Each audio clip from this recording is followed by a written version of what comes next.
Iman Gadzhi. If you are in this online entrepreneur space, then you have definitely heard of this man's name. Iman Gadzhi, a 25-year-old entrepreneur worth probably hundreds of millions, if not definitely millions, tens of millions. Why and how did he build this wealth at such an early age? What makes Iman different from many other entrepreneurs older than him? One of the things is how he comes across, his aura. And a huge component of your aura is your communication style. How people perceive you, how you come across. In this video, I'm going to be analyzing Iman Gadzhi, how he carries himself, how he speaks. And why you should listen to me? I do this for a profession. I'm a body language and communications coach. I've helped professionals when it comes to speaking more clearly and speaking more confidently. So you should probably listen to me. This is a hobby of mine. While you're out doing whatever, doing your hobbies, this is my hobby.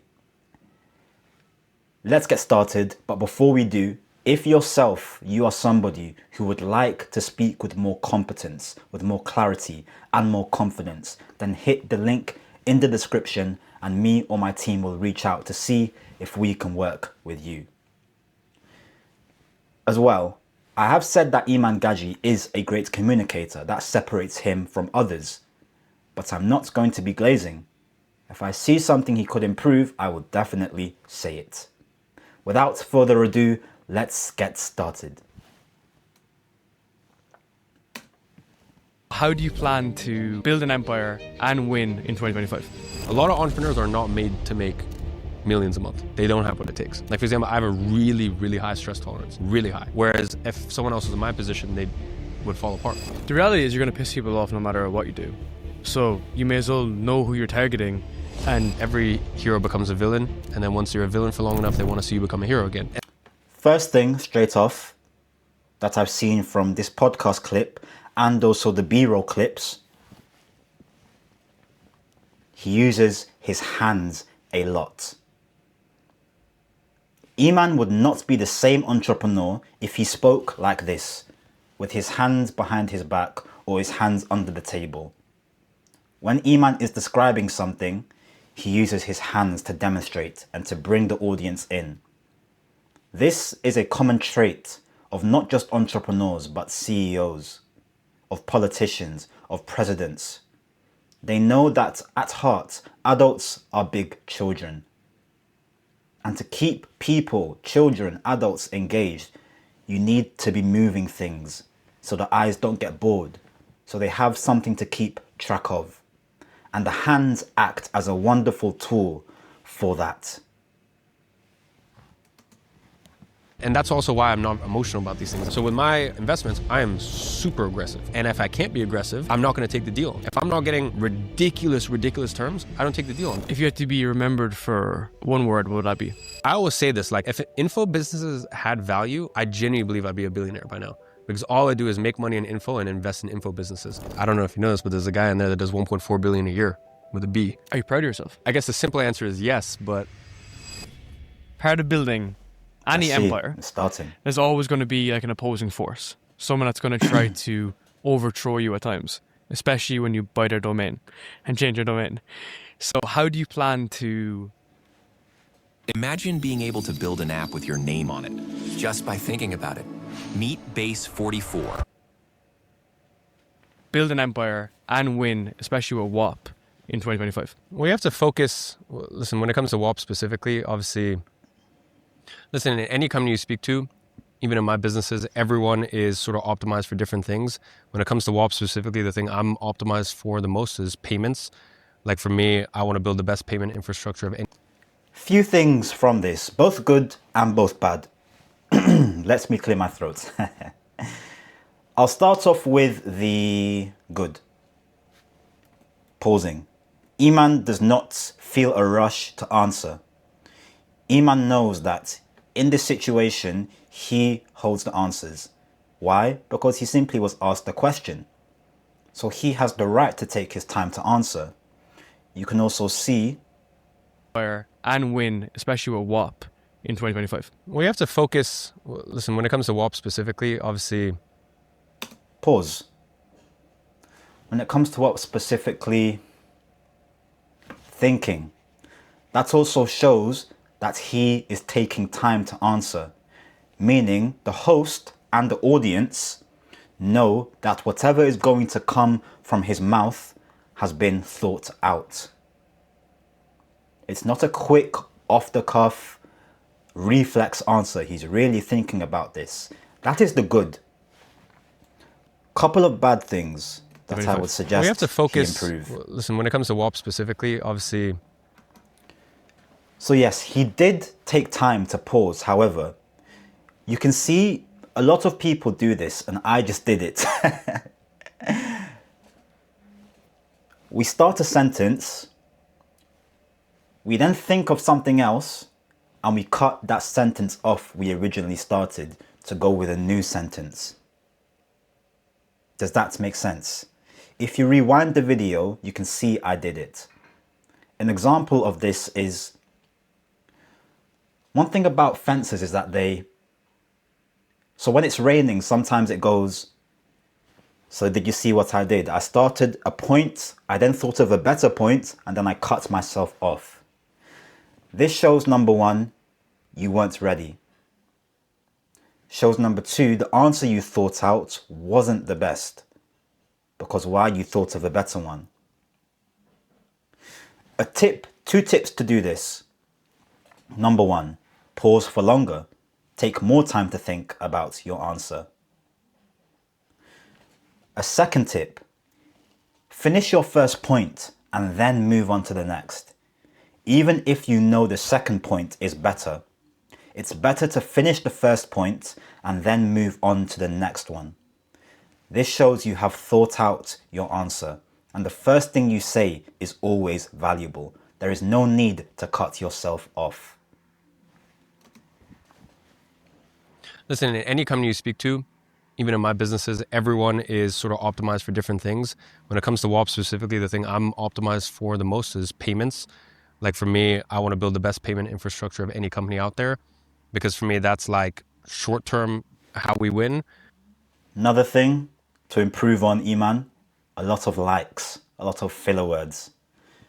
Let me rewind. Structure of any company out there, because for me, that's like short-term how we win. Long-term, obviously. Because for me, that's like. See, Steven. Who's our CEO, and Cam, like they have much bigger plans for WAP. I would prefer he did that a lot more. Not the filler words, cut those out, but he did something here that I like. Steven, who's our CEO, and Cam, like they have much. Just here. Two versions I'll give of him saying the exact same thing. So what did he say? Let me double check. Steven, who's our CEO, and Cam, like they have much bigger. So two versions. One, they have much bigger plans. Second version that I would like him, which he did here, which is amazing. Second version, they have much bigger plans. So simple, so subtle. I just cut out that little filler word in the middle between the they have and the plans. The more you take out, the more you add. Less is more. That is why filler words are no good. Filler words convey nervousness. They convey you don't like silence. So when you are comfortable with silence, with replacing your would-be filler word with a breath, that makes you so much more in control. Plans for WAP, and they see something, WAP is this much bigger thing, and quite frankly, they're far more intelligent than I am in those domains, so I kind of, we leave them to that. Where we really focus on is we know this online informational digital product industry better than anyone else. And we just keep growing our payments infrastructure, and it shows, month on month, we pretty much, of course, there's some months that's not applicable, but in general, month on month, we grow 10% month on month with how much we're processing on WAP, and I don't see that slowing down anytime soon. Where do you think your zone of genius is in life? I'm very pessimistic, funnily enough. So I look at things from a very pessimistic lens, and I look at things from a very, I think I'm very strategic and I'm very patient and orderly.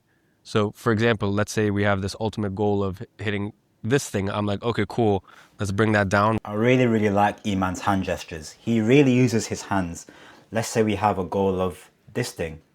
How do we get this thing over to here? I really like his hand gestures. And you can tell, I can imagine when he's in his team meetings, he's strategizing. He's one of those people who's not afraid to take up space on the table, to map his hands out on the table, something I preach a lot. If you want to demonstrate how good of a problem solver you are, do not be afraid to take up space on the table like you're an army general, strategizing and moving his chess pieces on the battlefield. This is how I was able to get a job in a company that I already had a few offers on the table, but I thought I would just go there to see if I could get another one.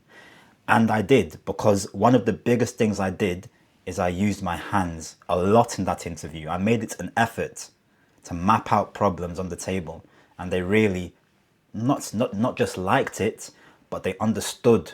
They understood my passion and my conviction. We believe hands more than we believe words.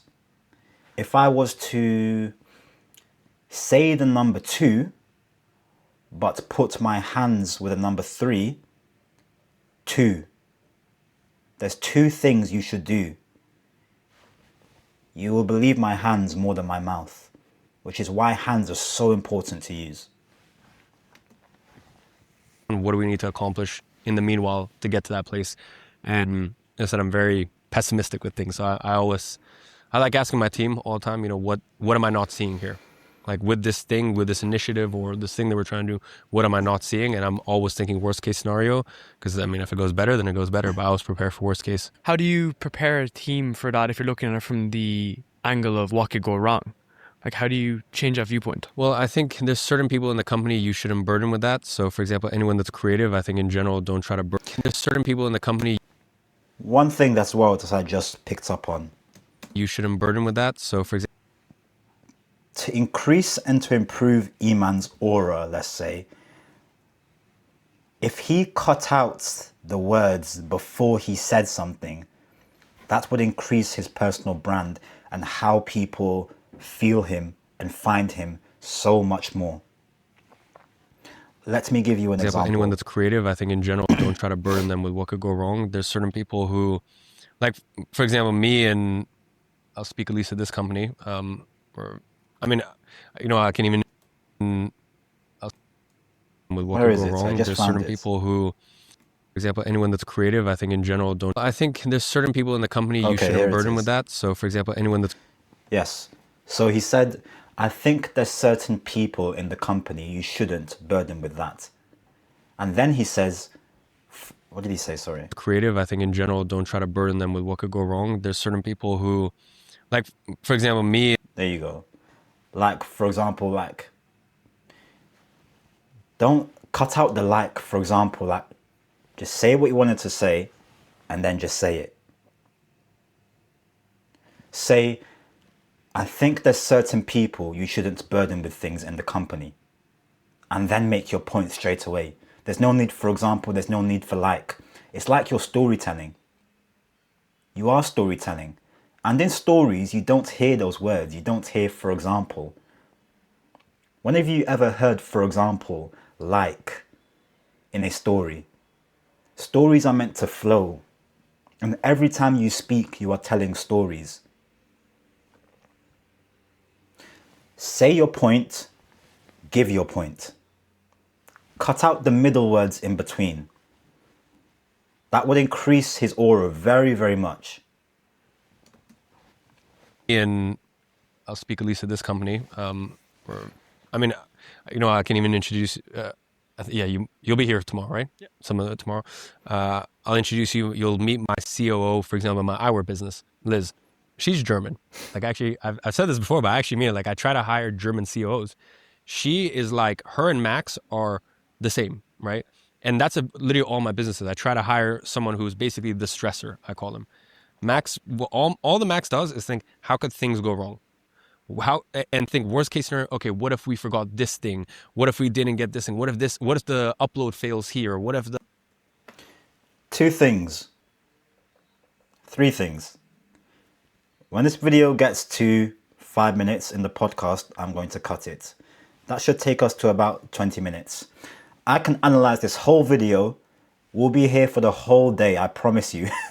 So I'm not going to analyze the whole podcast. However, in the first 5 minutes, you've picked up a lot. Second thing, Iman has a certain presence.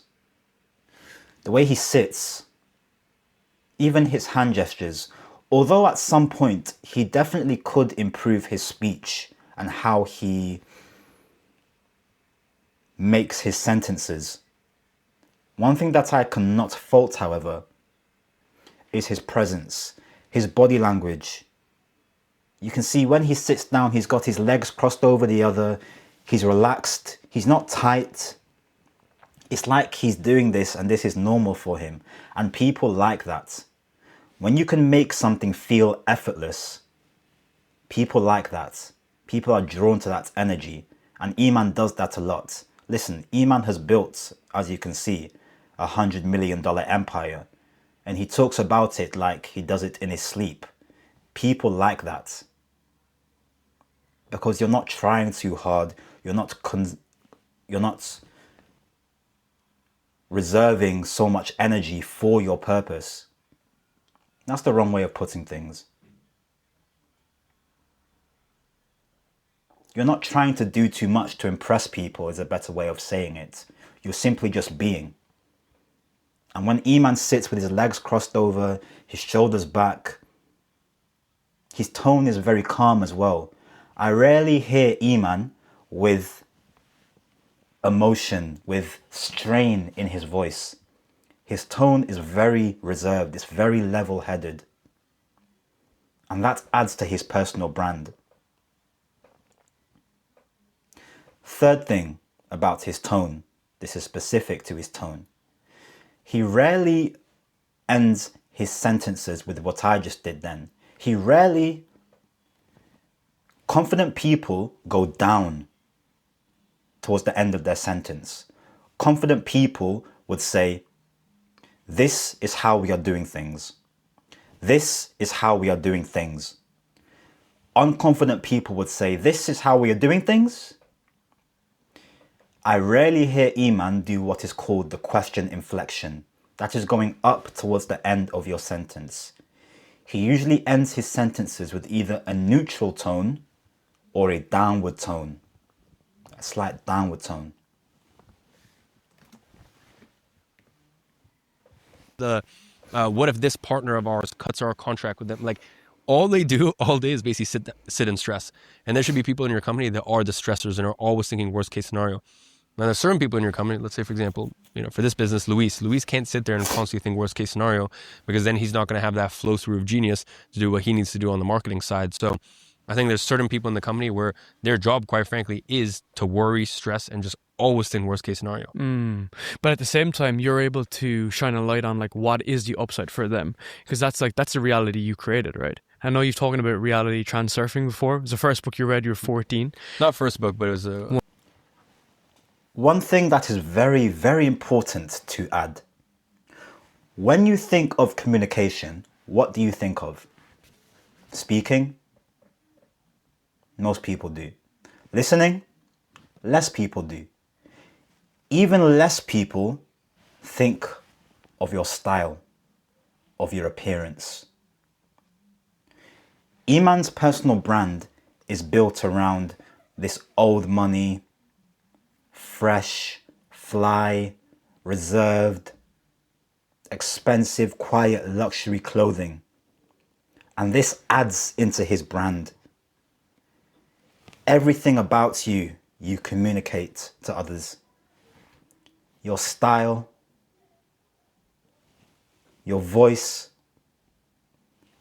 your hair, any little thing that somebody can see on you, they take it in and they process and they judge. And Iman uses this to his advantage.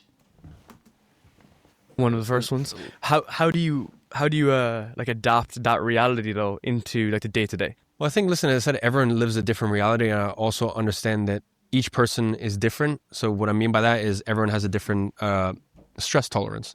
So I know, okay, this person I could burden with this stress of something that potentially might not even be a problem, but me bringing that onto them isn't going to ruin their day. Whereas to some people, if I bring up something that probably won't become a problem, if I bring up something that probably won't even become a problem, first of all, it probably isn't going to become a problem, and second, that might throw off their entire workflow for the rest of the week. So I think it's just knowing. I don't believe that there's one size fits all leadership style. I think that when it comes to leading a team and running a team, you just need to know who you're speaking to, and you need to have grace between different people. And even for me, I have a certain way of communicating, but when there's people in my team, I know I have to maybe over communicate, or I have to communicate in a softer way. One thing I didn't like here though is this.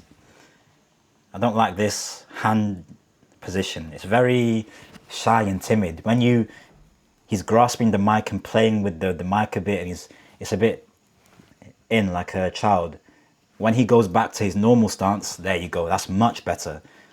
More broader, more wide, lovely. I love that much more. Whereas there's certain people where it's just like we get along well, or it doesn't take any extra thing because they communicate in the exact same way I communicate. Just want to take one quick... Well, thank you, Darren. Firstly, thank you for the podcast and thank you for this ad, because this is a great time to wrap up. This has been analysing Iman Gadzhi's communication style. Now, a few things to end off. Number one, Iman Gadzhi is a big inspiration of mine. I remember watching this man's videos 3 years ago when I was in a job that I didn't really like and I was a bit clueless on where my life was going to go, and Iman was a big inspiration. So firstly, thank you, Iman. Secondly, Iman's personal brand is worth millions of dollars. Doesn't mean it's perfect. There are definitely things that I would work on if I was Iman. Iman is moving and has already moved into that echelon of where how he comes across is judged immensely. So making sure that tool is sharpened and that sword is sharpened in the best way possible is what the politicians and presidents do. The top CEOs have communication training for podcasts, for interviews, etc. Third thing, or let me go back to number two. Let me give the main points I would give if I was Iman's communications coach. Number one, cut out the filler words. And I have a slight inkling as to why he may do that. Iman knows a lot of people follow him, and he doesn't want to seem like a god to people, I just did it then. So in an effort to kind of tone himself down or to not give gospel advice, he may add the you thinks and the you knows and to make him seem like he's not too sure himself, in an effort so people don't go ahead and do everything he does, because Iman has influence. If he says to do something, a lot of people will do it. So adding in filler words, if he does that on purpose, that's an amazing chess move, my friend, to make himself seem like he's not too sure to other people. If he does it on purpose, however, and it's something he would like to cut out, then definitely cut those out. I would also recommend he focuses on creating and crafting his sentences better. Pause for longer, think about what you want to say, and then say it. If you're pausing for 10 seconds, that's fine. There is a video of Steve Jobs pausing for 18 seconds, I believe, before he answered a question. Because he knows he holds the answers. If he wants to take time to answer a question that will benefit you, he will take a minute to think. Why is he being rushed? He has the value. A few things I like, however. His body language, very, very good. His hand gestures, very, very good. His posture, very, very good. And the funny thing is, that is the majority of communication. his tone as well. Your tone and your body language make up 93% of your communication. So Iman, you're doing very well, my friend. You're doing very well. This has been me analyzing Iman Gadzhi. If there are any other entrepreneurs who you like, CEOs or politicians who you would like analyzed by me, then leave them in the comments.